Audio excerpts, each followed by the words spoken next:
PM कहा है। अरे यार माइक कितनी आ गई ना आगे देख नहीं रहे।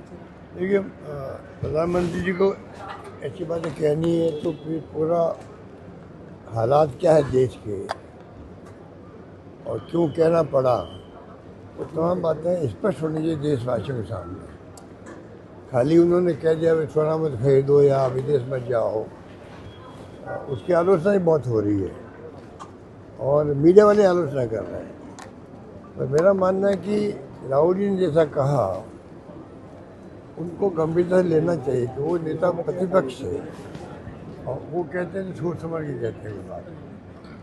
और जिस प्रकार उन्होंने एकदम, या तो उनको अभी दरें बढ़ानी होगी, उनकी हवा बना रहे होंगे, ज़्यादा संभावना यही लगती है जो राहुल जी ने बहुत पहले ही कह दिया था कि चुनाव समाप्त होते ही दरें बढ़ सकती है।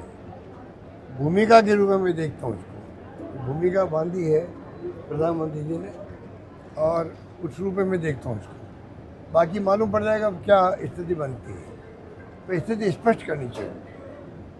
चुनाव परिणाम को लेकर क्या कहना है? केरल में अभी कांग्रेस तय नहीं कर पा रही है कि ये कांग्रेस अपना, बीजेपी ने भी 10 से 12 बजे लगाए हैं।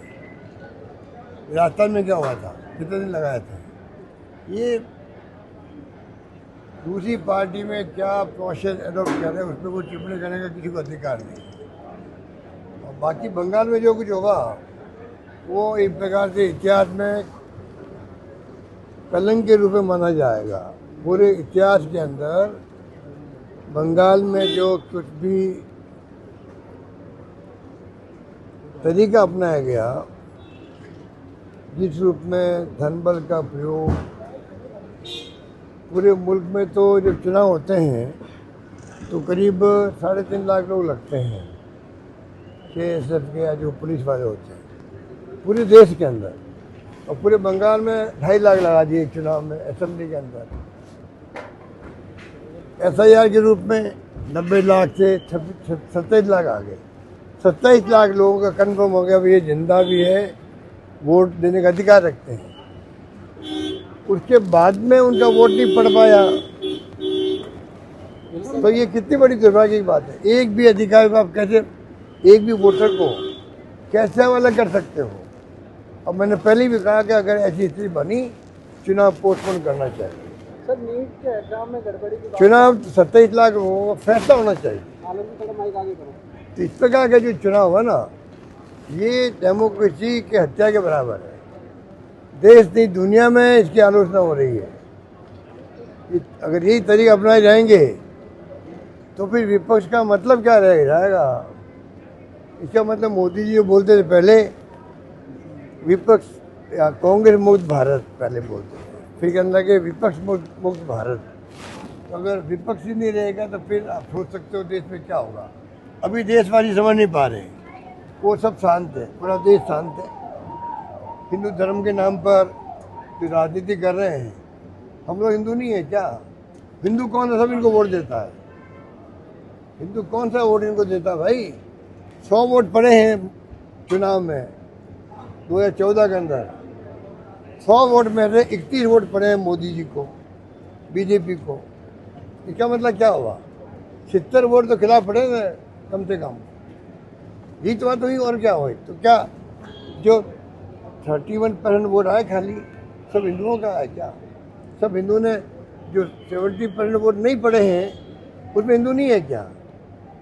69% वोट नहीं पड़े हैं उस वक्त में,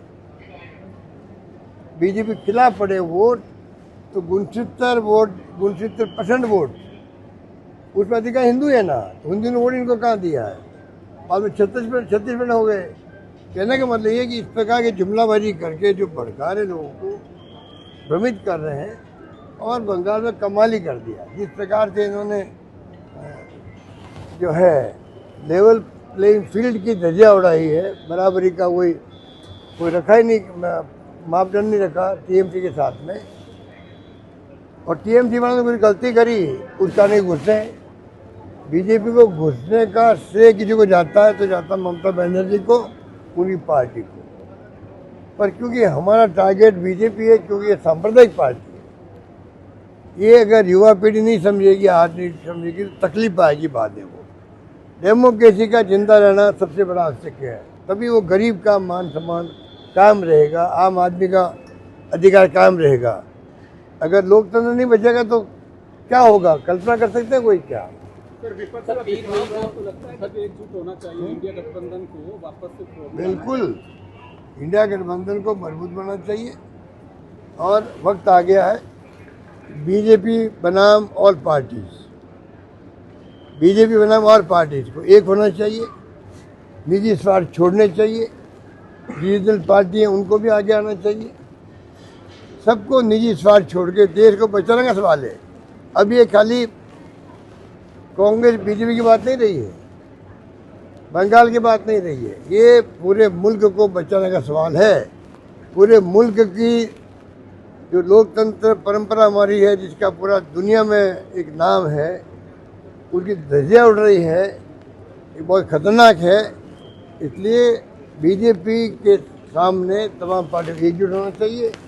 इस सांप्रदायिक पार्टी जो है इनके मंसूबे पर पानी फेरना चाहिए, उसमें सबको एक होने की आवश्यकता है। वक्त आ गया, वक्त आ गया। मुख्यमंत्री नीट का एग्जाम हुआ था, उसको लेकर भी काफी सवाल मुख्यमंत्री जी चौपाल, रात्रि चौपाल का नीट का जो एग्जाम हुआ है 3 मई को, उसको लेकर अब सवाल पहले OMR का सीट का हुआ था, क्या हुआ, दबा दिया इन्होंने, इनके खुद के लोगों के नाम आ रहे थे उसके अंदर। ये यहाँ हो रहा है। अभी मैंने सुना 30-40 लोगों को इन्होंने अवैध रूप से हिरासत में ले रखा, अवैध रूप से। अरे भाई कार्रवाई करो, उन्होंने बेईमानी करी तो FIR दर्ज करो, कार्रवाई करो, क्यों नहीं करते हैं? जानबूझ के कांग्रेस सरकार को बदनाम करने के, जबकि कांग्रेस ने जो नौकरियां दी थी उस वक्त में जम के हमने नौकरियों के लिए अवसर प्रदान किए थे। पेपर लीक अगर हो गया मान लो, तुमने कार्रवाई करी, पेपर इमीडिएटली बिना देरी के हमने पेपर को ही हमने रद्द करके वापस। अभी 10 दिन पहले एग्जाम हुआ है नीट का, मेडिकल भी संदेह मालूम मेरे को, उसी में बात कर रहा हूँ ना, उसी में लोग पकड़े गए हैं, पकड़ लिए, बैठा दिए। FIR दर्ज क्यों नहीं करते हैं? FIR दर्ज करे, कार्रवाई करे और बताएं कि भाई FIR क्यों दर्ज करी गई, पब्लिक को बताएं, छिपा क्यों रहे लोग। नीट का पेपर आउट होना राजस्थान से, ये इनके लिए शर्म की बात नहीं है क्या? ये खुद मान रहे हैं, SOJ वाला मान रहे हैं।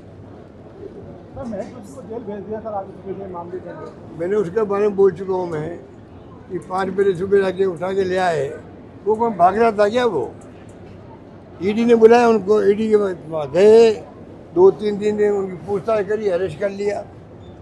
ये बुला लेते, बात करते, बात तो करते कम से कम, उनके बयान लेते।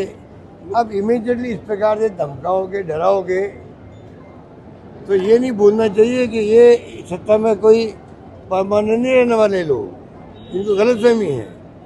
कोई भ्रष्ट है, करप्शन किया कांग्रेस राज में, आप कार्रवाई करो, सजा सुनिश्चित करो, हमें कोई एतराज नहीं है। कोई हो भली व्यक्ति, कोई व्यक्ति किसी के कितने भी नज़दीक हो, वो छोड़िए उसको। आप तो पता कीजिए भाई कौन करप्शन किया है, कहाँ किया है, ईमानदारी से जांच करवाओ, उसके बाद में आप कार्रवाई करो, वो सज़ा मिले सुनिश्चित करो, सब कुछ करो। हमें कोई एतराज़ नहीं है। पर अगर आपने गलत तरीके से कार्रवाई करी, कल सत्ता इनकी भी नहीं रहने वाली। अधिकारी यही है, आज अधिकारी इनके कहने से काम कर रहे हैं, दबाव में काम कर रहे हैं। ACB तो पूरी तरह दबाव में है। ACB के डायरेक्टर वो क्या है, DG साहब, मैं उनको ही कहना चाहूँगा कि ये तरीका गलत है आपका। पूरी तरह DG साहब खुद दबाव में है, ऊपर से मैसेज आते हैं, नीचे के अधिकारी, ऐसा माहौल बन गया है। DG चाहते हुए निष्पक्ष रूप से काम नहीं कर पा रहा है। अगर मुझे कोई पूछे, जो मेरे पास इन्फॉर्मेशन है, वो ये है, DG साहब खुद जो है चाहता निष्पक्ष होकर मैं काम करूं, वो बहुत भले आदमी है, मैं जानता हूं उनको, पर वो नहीं कर पा रहे क्योंकि इतना दबाव है, ऊपर से दबाव है, और नीचे जो अधिकारी है वो उनको कॉपरेट नहीं कर रहे हैं, वो ऊपर की बात मान रहे हैं। जो ऊपर से इशारा होता है, धमकाने का होता है, डराने का होता है, दबाव होता है, उस चक्कर में वो आ गए हैं।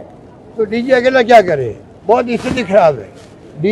ACB में 2 ग्रुप बन गए, आधे अधिकारी अच्छे लोग हैं, वो कहता है आप हमसे गलत काम करवा रहे हो, हम नहीं करेंगे। कई लोगों ने मना कर दिया है। कई लोग कहते हैं हमने 2-3 लोगों को अरेस्ट कर लिया गलत, हमें रात को नींद नहीं आती है।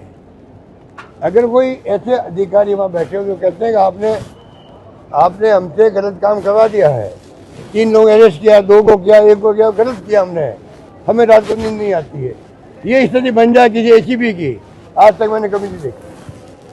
मुख्यमंत्री जी रात को चौपाल कर रहे हैं, रात्रि को। नमस्कार।